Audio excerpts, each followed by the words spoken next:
Hello বন্ধুরা, কেমন আছো তোমরা সবাই? আশা করি সবাই ভালো আছো, আমিও ভালো আছি। তো আজকে হচ্ছে দার্জিলিংয়ের আমাদের ফার্স্ট দিন। তো আমরা অনেক কষ্ট করে এই হোটেলটা খুঁজে পেয়েছি। হোটেলটা খুবই পরিষ্কার পরিচ্ছন্ন ছিল। এর আগে একটা হোটেল দেখেছিল, কিন্তু ঘরগুলো এতটা নোংরা ছিল, দেখে তো পছন্দ হয়নি। তারপরে এই হোটেলটা পরিষ্কার পরিচ্ছন্ন ছিল, তো দেখে পছন্দ হয়ে গেছে, আমরা এটাতেই থাকবো। আর বাইরে থেকে তোমাদের ভিউটা দেখিয়ে দিলাম, তেমন একটা বেশি ভালো ভিউ ছিল না। তো অনেক দূর থেকে যেহেতু জার্নি করে এসছি, আর শরীরটা খুব ক্লান্ত লাগছিল, আর চলছিল না।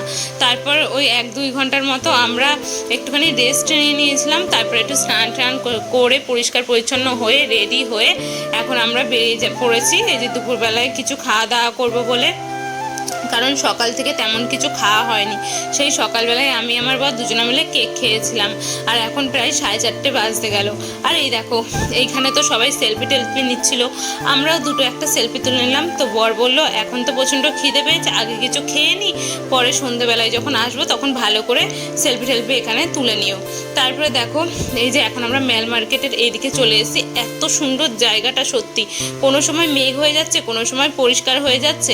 এর আগে যখন আমরা গাড়ি করে আসছিলাম তখন প্রচণ্ড ভয় লাগছিল, কারণ বৃষ্টি হচ্ছিল খুব। তো মনটাও খারাপ হয়ে গেছিলো, বৃষ্টি হচ্ছিল। আমরা ভেবেছি যে আমরা এমন টাইমে আসলাম হয়তো ঘুরতে পারবো না, মানে এতটা বৃষ্টি হচ্ছিল। কিন্তু এই দিকটা না একদমই বৃষ্টি হচ্ছে না, এদিকে শুধু মেঘ হচ্ছে আর মেঘটা কেটে যাচ্ছে, বেশ ভালো লাগছিল। তারপরে দেখো, আমরা কোনো হোটেল খুঁজে পাচ্ছিলাম না যে কিছু খাবো। তো এখানটায় এটাতে ঢুকেছিলাম, এখানে ফাস্টফুড পাওয়া যাবে, এমনি ভাত ঠাত এইসব এখন দুপুরবেলার খাবার দাবার পাওয়া যাবে না।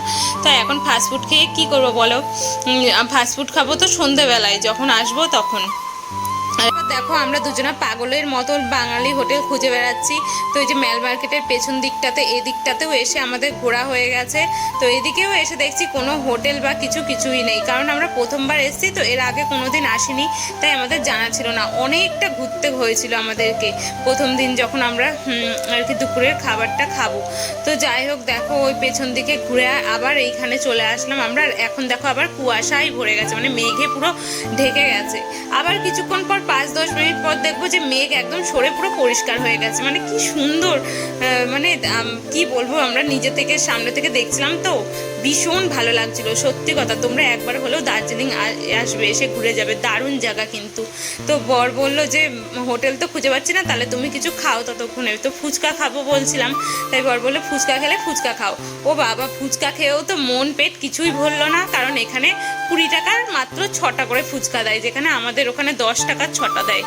তো তারপর দেখো, ফুচকা খাওয়ার পর অনেক খোঁজাখুঁজির পর আমরা এই যে পেছনের দিকে, মানে মেল মার্কেটের পেছন দিকটাতে এই ভাতের হোটেলটা পেয়েছি, বাঙালি একটা ভাতের হোটেল।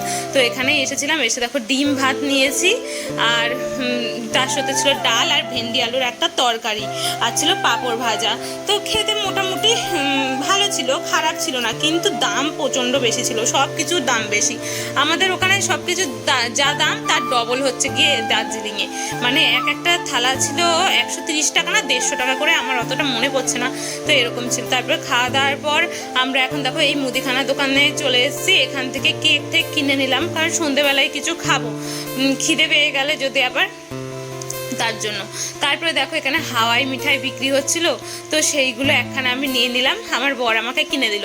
এইগুলোর দাম একটা 30 টাকা করে। ভাবো, আমাদের ওইদিকে 15 টাকা কি 10 টাকা এরকম দাম, মানে সব কিছুর এখানে দাম ডবল।